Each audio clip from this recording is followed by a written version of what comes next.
Good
morning! Hello everyone! Welcome to my vlog. Mga ka-BSK, mapagpalang araw po sa ating lahat. Ayan, andito po tayo dyan sa Joyce Farm. Ayan po yung farmhouse. Malapit nang matapos. Ayan, at ayan, mapapintura natin pag natapos na para gumanda at para hindi nakakaya sa mga bisita. Yan mga BSK, video for today, magano tayo, pupunta si Manong Victor at gagawin niya na yung main door, yung naalala nyo, nagkamali na sukat. Ayun, main door gagawin niya. At tapos yung ating mga alaga, ayan, tawag dito, update natin at saka sasaksakan natin ng mga vitamin yung ating mga alaga, yung mga kambing. Ayan, dyan po, ayan ang ating kulungan ng mga livestock natin, no. Ayan, nakapaikot pa rin ng mga net para hindi madagit na mga agila. May mga agila dyan malapit tayo sa bundok, at saka yung mga uwak. Yan, meron na rin tayong mga sisiw. So yan, tara, samahan nyo po kami itong maghapon na to at po tayo, update tayo sa mga livestock natin. Yan mga ka-BSK, ayun po yung ating mga manok. Yan, wala pang masyadong sisiw. Yan, at yan, dito tayo sa yung mga bibi natin, no. Yan, meron na rin mga sisiw. Yan, kahit paano. At saka yung ating incubator, yan, nag-work. Yan, marami na sila siyang napapisa. Kaya lang nawalan ng kuryente, kumisan hindi nabubuo masyado, kukunti lang. Kaya inaabangan natin yung ating inverter. Yan, para pag nawalan ng kuryente, mapapagana pa rin natin yung ating incubator. Yan, baterya lang. Meron na tayong papaganahin. Yan, hinihintay lang natin na dalhin ni Pogi, ni Chrysler. Kasi nasa kanya yung inverter natin. So pwede yun, paganahin yung incubator. 110 yun, pero gagana yung mga ilaw nun sa electric fan. So yan, abangan natin kung kailan madadala ni Pogi, ni Chrysler. At yan yung ating mga bagong CCD, no, mga dumalaga na. Yung iba napapisayan ng incubator natin. So yan, ayos yung mas sigla naman yung ating mga kambing, no. At isa lang ang hindi masigla. 346 minutes later.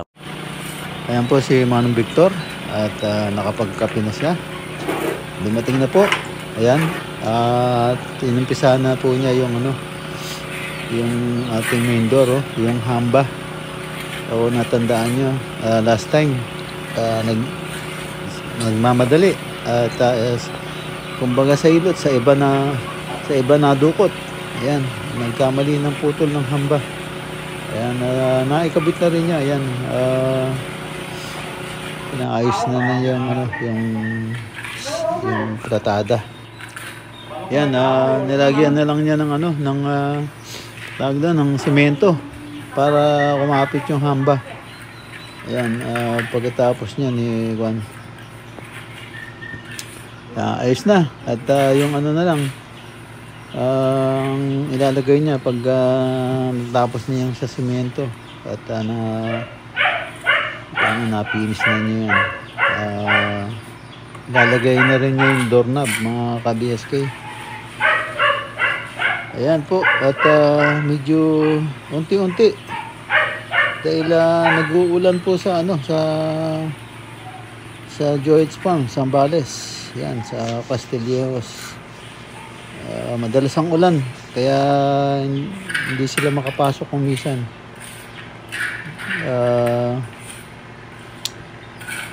Mabasa. Ayan, sa yung medyo daan din, nagpuputik. Hindi pa na aayos yung daan din dun. So, hirap pag mga tricycle. So, yan. Medyo okay na. Ayan. At lapat na yung pintuan. Ayan, sana wala nang magkamali para napapalaki yung gastos. Ayos. Yan. At nilalagay na niya yung doorknob. Anong tawag doon? Ayan, doorknob. Ayan, yung mga mga lock ng pinto. Bali, dalawa po yung lock niyan. Tapos, pinalagyan ko na rin ng yung kadena. Para pagka bubuksan nila, meron silang protection muna. Ayan, at ayos. Inaano-ano na niya yung doorknob. Ayan, pagkatapos niyan, doon naman tayo sa mga kambing. At ayan, mga ka-BSK, kung natandaan nyo, yung pinagawa nating water pump. Nagpapalit tayo ng karburador. Ayan po siya. Yun nga, iniwas lang natin yung tulo ng kaya pinapalitan natin yung bagong karburador. Ayan po, umaandar na siya. So, kahit paano, nagagamit na. Ayos. A few moments later. Ayan po si Melvin. Siya po magbibigay ng vitamins sa ating mga kambing. Video yan. Yan sir, yan lang po bibigay ko sa kanila. B-complex with liver extract. Vitamins lang po muna. Ano po? Ayun, kasi Yung bulog ho. Unahin natin, kaya nyo pawakan yung bulog. tingnan.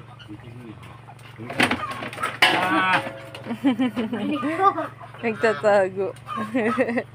Ano gagawin mo? Wala ho ba kayong kasama pwede magawa? Wala, kami lang tao rin. Pakitulong ka kay Halong eh. Nagpapatanim yun. Anong gagawin yung dalawa dyan? Yan po naman yung pinapakon na sir. Yung baraka. Sandali lang naman kami. Nakakulong na siya, oh. Ayun pala, nakakulong na eh. Sarado na. Naipahawak po ako. Oo, isang cellphone na lang. Yo tayo, hawakan nyo na. Hindi na magbabako namin. Kakas ka dyan eh.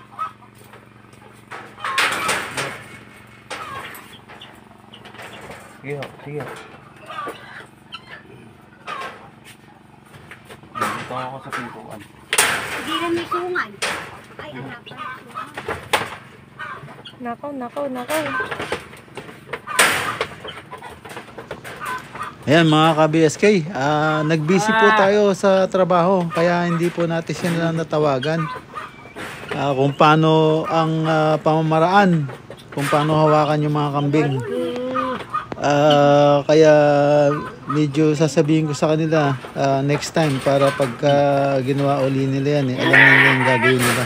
Tika. Yeah, Okay, 1, sasabihin natin kung paano nila hawakan yung kambing. Napakadali lang. Okay, ho. At hindi pa Yan ho, isa. magpipiglas yan. Hindi na ho. Wag. Yeah. Ano ho yung baba ko Pwede na? rin gumamit ng lubid. Yan, tsaka yung O dalawang itali maliliit. muna. Tsaka yung Nasa ano lang hatakin pagka nasa kulungan. At walang kapalag-palag yan. Lalo na yung mga bulog. Yun, napakadali niyan. Hawakan mo lang sa balbas yan. Tahimik na yan. Yun, tuturuan natin sila kung paano humawak ng ano. Si Melvin ay nagtatrabaho sa agriculture yata o nakagraduate. Kaya siya nang magme-maintenance ng ating Wala naman akong problema. ating mga Vitamins alaga, na po ito. Hindi po mga nakakalagay. hayop. Oo. Kaya lang hindi pa siya bihasa sa sa kambing. Ngayon pa lang siya hawak. Pero puro ang hawak niya baka saka mga kalabaw. Baba yung ulo. Yan, saka baboy. So, yan. Pero kaya. Okay. Ang person, alam niya yung ano, siyempre. O maigit. Ayan. Ano lang. Kailangan lang na ano, na gamay niya yung kambing. So, magtutulungan kami. Kakulit pa. Walang problema. Kasi marami rin tayo naman alam kung paano alagaan yung kambing. Sige. Yan po mga ka-BSK. Samahan niyo po kami hanggang pong matapos sila magbigay ng vitamins sa ating mga Ilang alaga. buwan na po yung anak? Ewan ko lang kung ilang buwan na yan. Sa 3. Malaki na ho yan. Hindi, baka kulang-kulang 4 gano'n. Ay, magbubuntis na naman ho yan. 3 buwan yan, nagbubuntis na naman. Parang buntis eh. Anak nante yan. Yan na lang ho muna maliliit, yung dalawa. Walang sisi. Tangga mo. Talagay mo eh.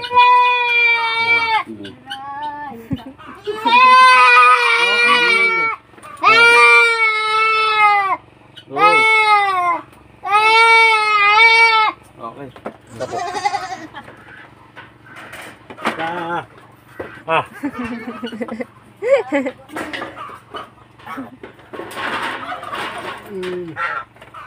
Aray ko. Pa-off.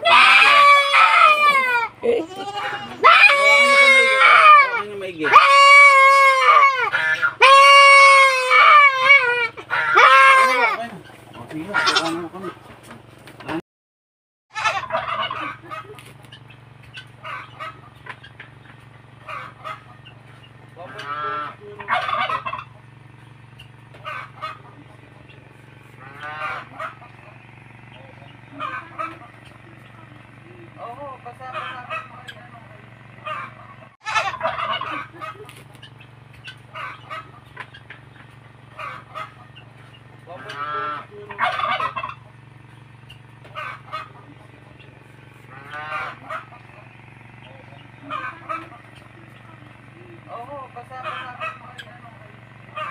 Hindi mo na video? Hindi. Hindi mo na video? Hindi.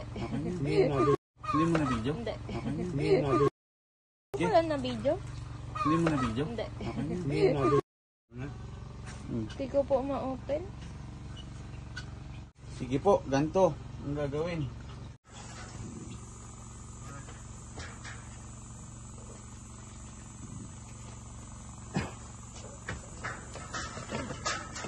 Gusto niyang tumayo eh. Nakakapit yung ulo. Ang laki niya. Lalaki po ba yan? Gusto niyang tumayo. Hindi siya makatayo.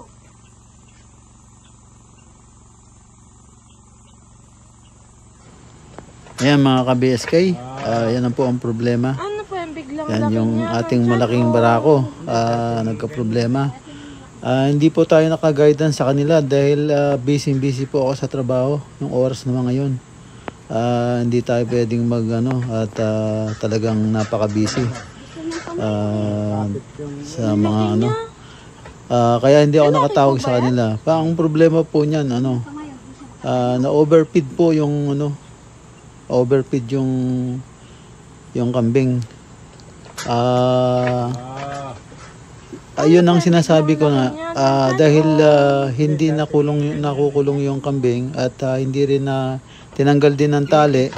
So itong kambing, siya yung hari diyan sa loob ng kulungan. So pagkatapos niya kumain na ibinigay sa kanyang pagkain na pellets, ang gagawin niya po, susungayin niya yung mga kasama niya. Either kahit sino. At tapos kakainin niya yung pigs nung nung sinungay niya. So, totally, napakarami niyang nakakain feeds. Yun ang ayaw ko sanang mangyari. Pero, alam mo na, tinanggal nga nila yung tali dahil bumait daw nung tinanggal yung tali. Yun ang pinangangambahan ko. So, yun ang nangyari. Bloated, matigas. Yan, nasobrahan ng kain yan. So, bloated siya. Kahit paano mo tingnan, bloated yung kambing. Laking tan niya. Si Melvin, hindi pa ganong bihasa sa kambing. So, yan. Ang nangyari, sabi nga, baka daw hindi bloated. Sabi ko, sa loob ng 2 araw o yung magdamag na yon kinabukasan, pag namatay yan, siguradong bloated. Nagpapahanap sana ako ng ng baking soda. Ang problema, walang magpapasubo. Tumawag ako kay Marcel. Tinatanong ko si Melvin kung available. Hindi raw, may lakad na at Monday na raw makakabalik. No choice. Sabi ko, wala talaga mangyari. Hindi, kailangan subuan siya ng baking soda para maprotektahan yung kanyang tiyan. Itutulak ng baking soda kung anumang gas na meron siya sa tiyan para makahinga uli. Either way na kumisan, pwede rin yung hose isusuot dun sa puwet para lumabas yung hangin. Pero walang gagawa. Hindi ko naman masisi sila Tatay Rick na wala silang kaalam-alam din dyan. Saka matanda na rin sila. Hindi nga kayang hulihin yung kambing, di ba? So hindi pa siya sanay humawak. So medyo anuhin natin sila. Kaya lang, lesson learned na yan. Nakita na nila yung mga sinasabi ko nangyari. So, binibigyan ko rin sila ng pagkakataon. Pero sa bagay, medyo may edad na rin yung kambing at sulit na rin. Marami na siyang nagawang anak. Ang problema lang, nangamatay din yung anak. Marami siyang namatay na anak, no? Dahil sa pag-uulan-ulan, nagkakasakit, gano'n. So, okay na. Sulit naman kahit na mahalang bilhin natin dyan. So, okay na rin. At least, na-experience lahat. Yan. Hindi naman natin sinisisi sila Tatay Rick. So, alam ko naman mga bago lang sila. So, sana hindi na maulit yun. Dahil sabi ko nga, yun nga, inaagawan niya ng pagkain yung mga kasama niya. Kaya na-overfeed po siya. Yun, mga ka-BSK, yun po ang nangyari dyan. Madaling sabi, kinabukasan po ng ayan na po, namatay na nga. Ayan ang sinasabi ko. So, bloated yung kambing. Yan. Diyan na po magtatapos. Maraming salamat po. At kita tayo sa sunod na upload. Maraming salamat po sa pakinig at sa panonood, sa tiwala at suporta. Maraming salamat po. Ayan. Paalam sa iyo, Toro. Ayan. Sige, ingat-ingat po kayo dyan. And God bless po. Bye-bye. Bye-bye.